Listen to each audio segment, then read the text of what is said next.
Hello and नमस्कार दोस्तों, कैसे हो आप सब। स्वागत है आपका आपके अपने यूट्यूब चैनल एग्ज़ाम क्रैकर 3.0 पर। तो दोस्तों, आज की इस वीडियो में हम पढ़ेंगे संविधान के टॉप 30 एमसीक्यू क्वेश्चंस जो कि आपके एग्ज़ाम्स में बार बार पूछे जाते हैं और इनके आने की संभावना अभी भी बनी रहती है।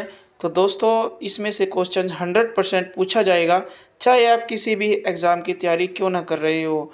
तो दोस्तों, वीडियो को पूरा देखना है आपको। चलिए वीडियो को शुरू कर देते हैं।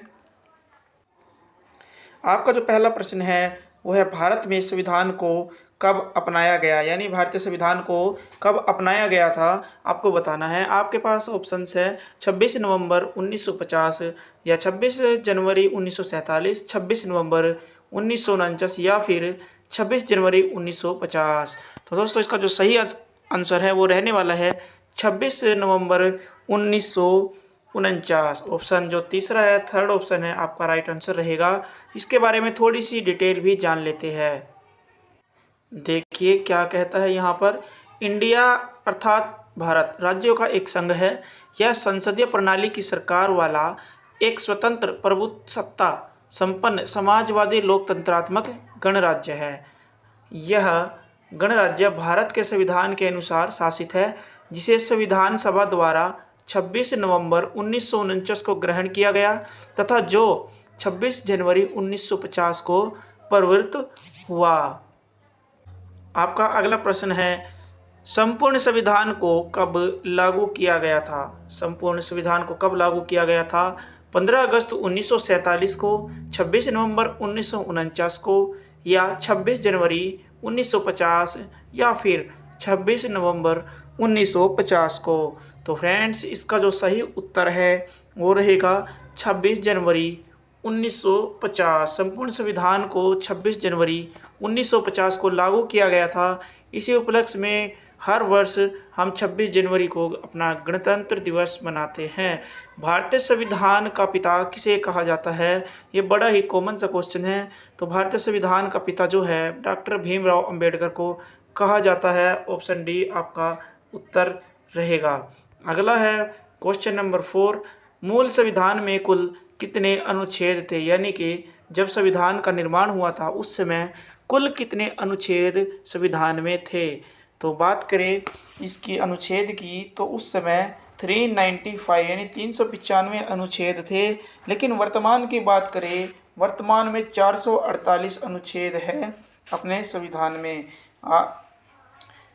देख लेते हैं अगला प्रश्न, प्रश्न नंबर 5, जब संविधान लागू हुआ तब उसमें कितनी अनुसूचियाँ थी।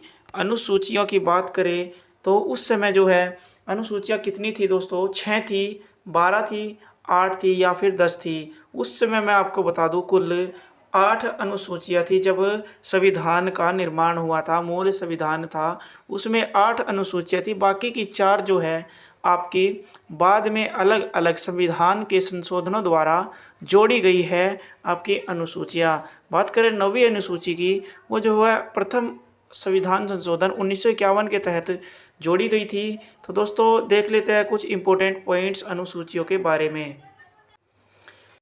संविधान में जो 7वीं अनुसूची है वो बहुत ही ज़्यादा महत्वपूर्ण स्थान रखती है। इसमें जो विषय है वो शक्तियों का जो बंटवारा है केंद्र और राज्यों के बीच, इसके बारे में उल्लेख है। और इसके अंतर्गत जो है तीन सूचियाँ आती है, संघ सूची, राज्य सूची और समवर्ती सूची। इनको अलग अलग देख लेते हैं। संघ सूची, इस सूची में दिए गए विषय पर केंद्र सरकार कानून बनाती है। संविधान के लागू होने के इसमें 97 विषय है। कुल कितने विषय है इस संघ सूची में? 97। और वर्तमान समय में इसमें कुल 98 विषय हो चुके हैं। बात करते हैं राज्य सूची की। राज्य सूची में दिए गए विषय पर केवल राज्य सरकार कानून बनाती है और राजकीय या राष्ट्रीय हित से संबंधित मुद्दों पर केंद्र सरकार भी कानून बना सकती है। संविधान के लागू होने के समय इसमें जो है 66 विषय थे, लेकिन वर्तमान समय में इसमें कुल 62 विषय है। 4 विषय इसमें से हटा दिए गए हैं। फ्रेंड्स, साथ में बात कर लेते हैं समवर्ती सूची की। इसके अंतर्गत दिए गए विषय पर केंद्र एवं राज्य दोनों सरकारें जो है कानून बना सकती है, परंतु कानून के विषय में समान मत होने पर केंद्र सरकार द्वारा बनाया गया कानून ही मान्य होगा, अर्थात उसकी ही प्राथमिकता रहेगी। राज्य सरकार द्वारा बनाया गया कानून केंद्र सरकार के कानून बनाने के साथ ही समाप्त हो जाता है। संविधान के लागू होने के समय समवर्ती सूची में जो है 47 विषय थे, और वर्तमान की बात करें इसमें कुल 52 विषय है। किसमें? समवर्ती सूची में। बढ़ते हैं अगले प्रश्न की ओर। दोस्तों प्रश्न नंबर 6 है हमारा, वर्तमान संविधान में कुल कितने भाग है? कुल कितने भाग है ये बात आपको बतानी है। आपके पास ऑप्शन है 22, 20, 21 या फिर 25 भाग। तो इसका जो सही उत्तर है वो है 25 भाग। जब संविधान का निर्माण हुआ था, यानी कि मूल संविधान की हम बात करें, तो उस समय जो है कुल 22 भाग होते थे संविधान में। अगले प्रश्न की ओर बढ़ जाते हैं। प्रश्न नंबर 7 हमारा है, वर्तमान में संविधान में कुल कितनी अनुसूचियां हैं? वर्तमान की बात करें तो कुल कितनी है? अभी डिस्कस हुआ था, 12 अनुसूचियां हैं वर्तमान संविधान में। तो ऑप्शन डी जो है आपका राइट हो जाएगा। अगला प्रश्न देखते हैं, संविधान सभा का प्रथम बैठक, संविधान सभा की प्रथम बैठक कब हुई थी? तो संविधान सभा की जो प्रथम बैठक हुई थी वो आपकी 9 दिसंबर 1946 को हुई थी। 9 दिसंबर 1946। बात करें सेकंड की, दूसरी बैठक की, तो इसके तुरंत 2 दिन बाद 11 दिसंबर को हुई थी। 11 दिसंबर 1946 को सेकंड बैठक यानी दूसरी बैठक हुई थी। अगला प्रश्न देखते हैं, संविधान सभा का स्थायी सदस्य किसको चुना गया? किसे चुना गया था संविधान सभा का स्थायी यानी परमानेंट सदस्य नहीं, यहाँ पर अध्यक्ष है। संविधान सभा का जो स्थायी अध्यक्ष है उसको किसको चुना गया था? तो स्थायी अध्यक्ष जो है डॉक्टर राजेंद्र प्रसाद जी को चुना गया था, जो बाद में भारत के राष्ट्रपति बने थे उसी समय, डॉक्टर राजेंद्र प्रसाद जी को। और बात करें प्रश्न नंबर 10 की, संविधान सभा का अस्थायी अध्यक्ष किसे चुना गया था? अस्थायी यानी टेम्परेरी अध्यक्ष किसको चुना गया था? तो इसमें जो आपका उत्तर है डॉक्टर सच्चिदानंद सिन्हा हो जाएगा। यदि आपसे पूछा जाए संविधान सभा का प्रथम अध्यक्ष कौन था, प्रथम अध्यक्ष की बात करें सिर्फ प्रथम, तो डॉक्टर सच्चिदानंद सिन्हा आ जाएगा। और यदि बात करें प्रथम स्थायी अध्यक्ष, तो उसमें डॉक्टर राजेंद्र प्रसाद आ जाएगा आपका, डॉक्टर राजेंद्र प्रसाद। ये जो है पहली बार अध्यक्ष बने थे और अस्थायी थे, टेम्परेरी बने थे। अगला प्रश्न देख लेते हैं, डॉक्टर राजेंद्र प्रसाद को स्थायी अध्यक्ष कब चुना गया था? स्थायी अध्यक्ष कब चुना गया था? 11 दिसंबर 1946। ऑप्शन नंबर 2 आपका सही उत्तर रहेगा। 11 दिसंबर 1946 को जो है राजेंद्र प्रसाद को स्थायी अध्यक्ष चुन लिया गया था भारतीय संविधान सभा के लिए। प्रश्न नंबर 12 हमारा, संविधान निर्माण में कितने दिन का समय लगा था? तो ये बात आपको याद रहनी चाहिए। पहला है हमारा 2 वर्ष 9 महीने 18 दिन। दूसरा ऑप्शन है 3 वर्ष 11 महीने 18 दिन। अगला ऑप्शन है 2 वर्ष 11 महीने 18 दिन या फिर 2 वर्ष 11 महीने 9 दिन। तो इसका जो सही उत्तर है 2 वर्ष 11 महीने और 18 दिन रहेगा। संविधान निर्माण में इतना समय लगा था। अगला प्रश्न देख लेते हैं, प्रश्न संख्या 13, पंडित जवाहरलाल नेहरू के द्वारा उद्देश्य प्रस्ताव प्रस्तुत संविधान निर्माण का कार्य कब किया गया था? तो उद्देश्य प्रस्ताव प्रस्तुत करके संविधान निर्माण का कार्य आरंभ हुआ था, और ये कब हुआ था आपको बताना है। तो दोस्तों 13 दिसंबर 1946 वो तारीख थी जब उद्देश्य प्रस्ताव पारित किया गया था जवाहरलाल नेहरू के द्वारा। अगला प्रश्न देख लेते हैं, संविधान सभा में प्रारूप समिति यानी प्रोफाइल कमेटी के जो अध्यक्ष थे वो कौन थे? तो वो थे डॉक्टर भीमराव अंबेडकर प्रारूप समिति के अध्यक्ष थे। अगला प्रश्न देख लेते हैं, संविधान सभा की अंतिम बैठक कब हुई थी? संविधान सभा की जो अंतिम बैठक है आपको बतानी है कब हुई थी। तो इसकी जो डेट है वो है 24 जनवरी 1947। 24 जनवरी 1947 को संविधान सभा की अंतिम बैठक हुई थी। इसके बाद संविधान बनकर तैयार हो गया था। अगला प्रश्न देखते हैं, संविधान सभा का गठन किस मिशन योजना के अनुसार हुआ था? कौन सी योजना थी? किस मिशन योजना के अंतर्गत संविधान सभा का गठन किया गया था? तो दोस्तों ये क्रिप्स मिशन योजना के तहत गठन किया गया था संविधान सभा का, क्रिप्स मिशन, ऑप्शन 4। चौथा ऑप्शन जो है सही उत्तर रहेगा आपका। प्रश्न नंबर 17 देख लेते हैं। संविधान सभा ने राष्ट्रीय ध्वज को कब अपनाया?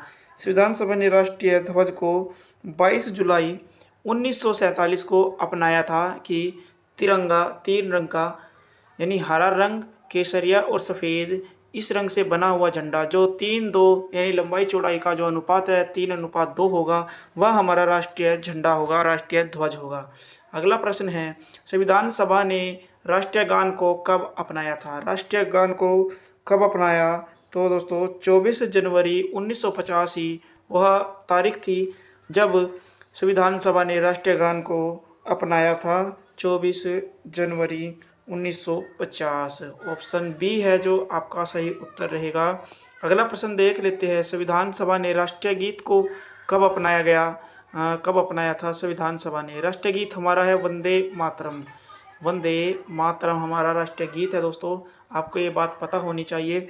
अगला इसकी तारीख थी आपकी 24 जनवरी 1950 को ही जो है राष्ट्रीय गीत को भी अपना लिया गया था, 24 जनवरी 1950 को।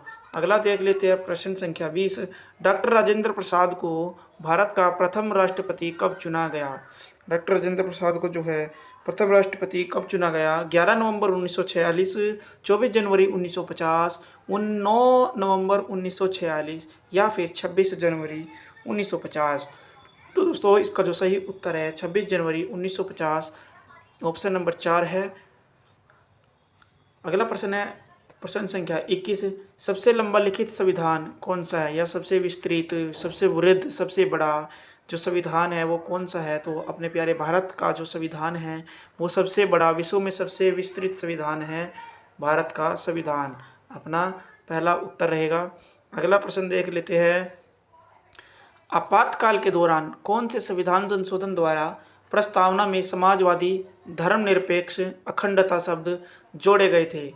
तो कौन से संविधान संशोधन के द्वारा जोड़े गए थे? इसमें ये शब्द आपके पास ऑप्शन है 42वें संविधान संशोधन 1986 द्वारा, 42वें संविधान संशोधन 1976 द्वारा, या 92वें संविधान संशोधन 1976 द्वारा, या फिर 32वें संविधान संशोधन 1986 में हुआ था उसके द्वारा। तो आपका जो सही उत्तर है दोस्तों वो 42वें संविधान संशोधन 1976 के द्वारा जो है संविधान में जो प्रस्तावना है उसमें समाजवादी, धर्मनिरपेक्ष और अखंडता शब्द जो है जोड़े गए थे।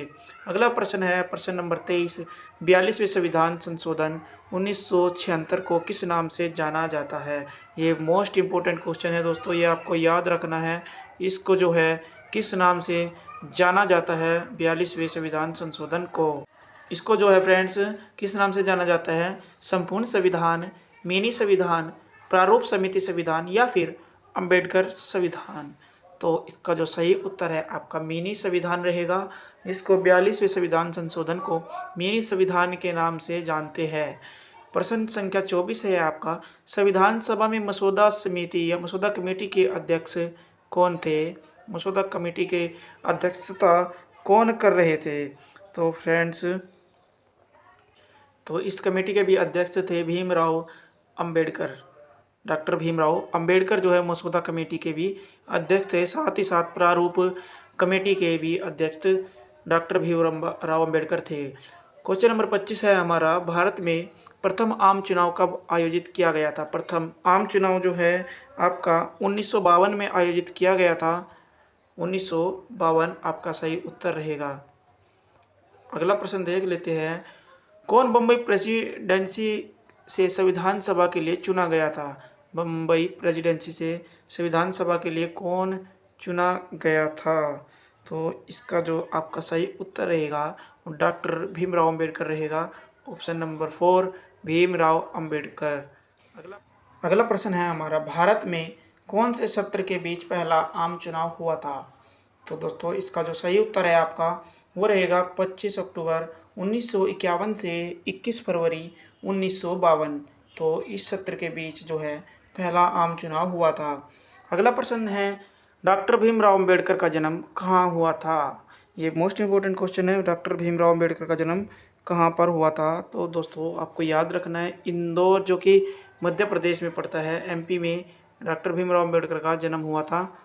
अगला प्रश्न है, भारतीय संविधान का अभिभावक किसको कहते हैं? अभिभावक किसको कहा जाता है भारतीय संविधान का? इसका जो सही उत्तर है वो आपका उच्चतम न्यायालय, सुप्रीम कोर्ट जो है आपका सही उत्तर रहेगा। उच्चतम न्यायालय देख लेते हैं ऑप्शंस में कहाँ पर है। उच्चतम न्यायालय ये रहा आपका ऑप्शन नंबर 2 में। भारत का उच्चतम न्यायालय जो है भारतीय संविधान का अभिभावक कहलाता है। भारतीय संविधान का मसौदा किस दिन पूरा किया गया था? पूरा किया गया था मसौदा किस दिन, आपको बताना है।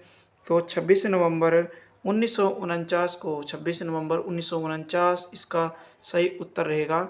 अगला प्रश्न देख लेते हैं, भारत के सुप्रीम कोर्ट का गठन किसके द्वारा हुआ था? भारतीय जो सुप्रीम कोर्ट है उसका गठन भारतीय संविधान सभा के द्वारा किया गया था। भारतीय संविधान द्वारा किया गया था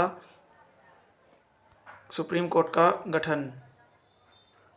अगला प्रश्न है, भारतीय संविधान कौन सी सभा द्वारा तैयार किया गया था? तो संविधान सभा इसका उत्तर रहेगा। संविधान सभा के द्वारा संविधान का निर्माण किया गया था। अगला प्रश्न है, संविधान सभा के लिए संवैधानिक सलाहकार कौन थे? संवैधानिक सलाहकार जो है BN राव थे। BN राव। किसके महाभियोग के लिए संविधान में कोई प्रावधान नहीं है? किसके महाभियोग के लिए नहीं है भाई? तो राज्यपाल के जो महाभियोग है उस पर महाभियोग नहीं चलता राज्यपाल पर, यानी कि उसको हटाने का, पद से हटाने का कोई प्रावधान संविधान में नहीं है। जबकि राष्ट्रपति, प्रधानमंत्री या अन्य जो भी राजनीति में है, शासन में रहते हैं नेता, उनको हटाने का प्रावधान है, जबकि राज्यपाल को हटाने का कोई भी प्रावधान संविधान के अंदर नहीं दिया गया है। फ्रेंड्स, तो वीडियो यहीं पर ख़त्म करते हैं। अगली वीडियो में बाकी के क्वेश्चंस हम डिस्कस करेंगे। धन्यवाद।